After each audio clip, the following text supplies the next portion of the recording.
та нарт гоё үлгэр уншаад өгье. Та нар маш томоотой сонсон шүү за. За. Чон ба долоон ишиг. Эрдийн цагт нэгэн ямаа долоон бяцхан ишигтэйгээ ойн захад тоглог хөөхөн байшинд амьдран суудаг байв.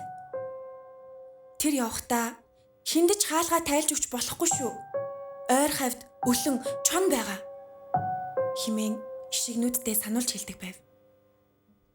Ямаа эргэн ирээд хонгор бяцхан ишигнүүд минь ээж нь эвэр дүүрэн устай, тэвэр дүүрэн өвстэй. Дэлэн дүүрэн сүйтэй ирлээ, хаалгаа тайлаарай гэж уянгалуулан дуулдаг байлаа. Нэгэн удаа ямааг явсны дараа чон ирээд хонгор бяцхан ишигнүүд минь ээж нь эвэр дүүрэн устай, тэвэр дүүрэн өвстэй. Дэлэн дүүрэн сүйтэй ирлээ, хаалгаа тайлаарай гэж дуулав. Харин ишигнүүд бидний ээж нарийн цээл хоолоогоор дуулдаг. Харин өлөн чон чамд бид хуурдахгүй гэд хаалгаа тайлж өгсөнгүй. Чон нэгэн зальт арах сэдэн газраа шохоо идэн хоолоогоо нарийсгаж ахин дуулж гин. Инхрээ бяцхан ишигнүүд минь ээж нь дэлэн дүүрэн сүйтэй, эвэр дүүрэн устай, тэвэр дүүрэн өвстэй ирлээ. Миний ишигнүүд хаалгаа тайлаарай хэмээн дуулж гарчээ. Ишигнүүд энэ үед чононд хурдан хаалгаа онгойлгож өргөв.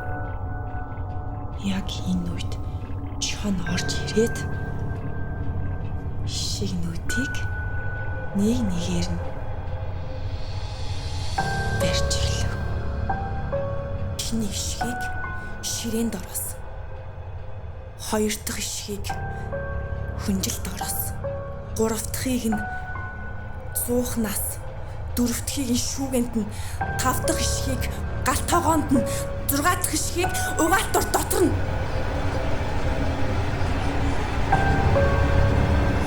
барьж ид.